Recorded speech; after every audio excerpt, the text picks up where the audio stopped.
court finds her father guilty of sexually molesting her for all that time, what punishment would she suggest? She said he should be imprisoned for about 50 years because then I'll be big enough to fight for myself. The convict be sentenced to serve the remainder of his natural life in prison. 40-year-old Tom Mulinde from Buikwe district is serving a life sentence in prison for defiling his 2-year-old girl in 2010. The girl, who is now 6, reported to police in 2014 that she was continuously being forced into sex by her father. Mukono High Court Judge Margaret Mutonyi sent Mulinde to prison in August this year. Defilement is listed as a case of sexual violence in a recent study conducted by the Ministry of Gender, Labour and Social Development. Other acts of sexual violence include completed non-consensual sex acts like rape, attempted non-consensual sex acts including sex assault and abusive sexual contact. In Uganda, 1 in every 10 girls are physically forced to have sex during their childhood.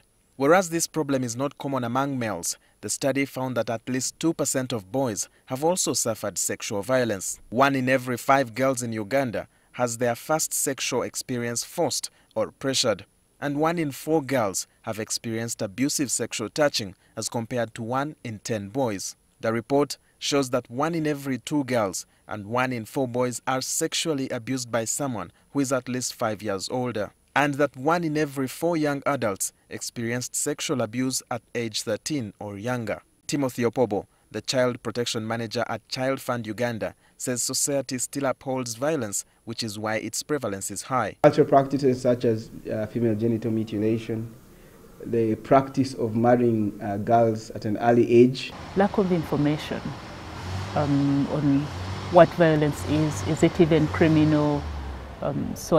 Some perpetrators don't even have the information. Yeah. Assistant Commissioner for Youth Development Global Specialist in the Ministry of Gender, Labour and Social Development, Mondo Chateka, attributes violence against children to poor parenting. A parent is different from just being a mother or a father. Just producing a child does not make you a parent. Because some people have administered violence on their children out of anger. And many times the anger, they are just venting it on the child. The child is not in the square. According to the report, it was established that children in Uganda always experience sexual violence in the evening hours. And this is commonly after school when they have to engage in household chores, including fetching water or fetching firewood or running to the shops, which are far away from home. 28 of every 100 girls reported to have been violated by a neighbor as compared to 23 boys among every 100. Friends sexually abused 17 girls and 34 boys out of every 100 children. Schoolmates sexually abused 14 girls and 24 boys out of every 100 children. And a spouse, boyfriend or girlfriend have abused 20 girls and 10 boys in every 100 children. Meanwhile, statistics show that 20 girls and 7 boys in every 100 children are sexually abused by strangers. So how do we protect our children? Once the children are timid, then they will not be able to open up. But once we make them free with ourselves, once we open up, once we open communication channels, then they are able to come and tell us. We want to start looking at meaningful participation. Are children able to own this agenda and be able to engage, to articulate some of the issues that affect them? That's how they're going to be able to speak out, even without the adults being present. And we have done, for example, simplified versions of the existing laws to try to let children know that this is the law that is supposed to protect you. So children must be empowered with this information and this knowledge. Sexual abuse has great negative effects on the growth of children, including mental distress, missing school, early childhood pregnancy and its related effects, and contracting sexually transmitted diseases. More than 1 in every 4 girls who are forced into sex become pregnant, while 1 in every 6 girls reported to have exchanged sex for material support.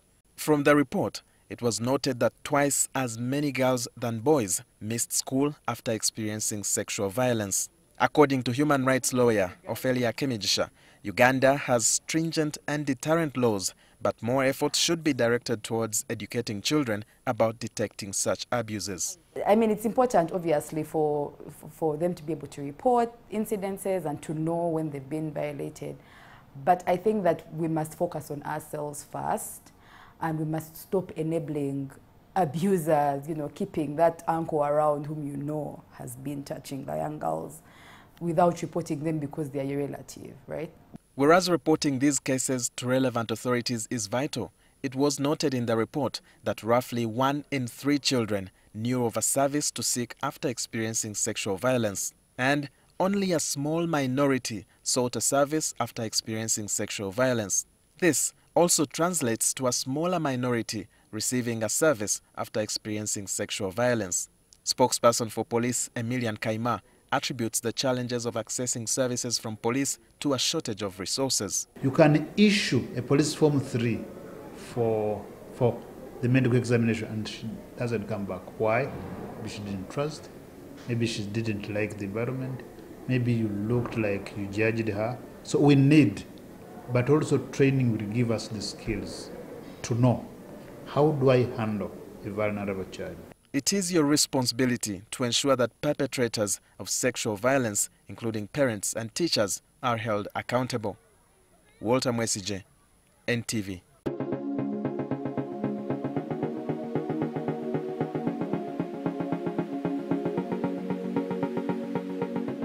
Brought to you by the Ministry of Gender, Labour and Social Development with support from UNICEF.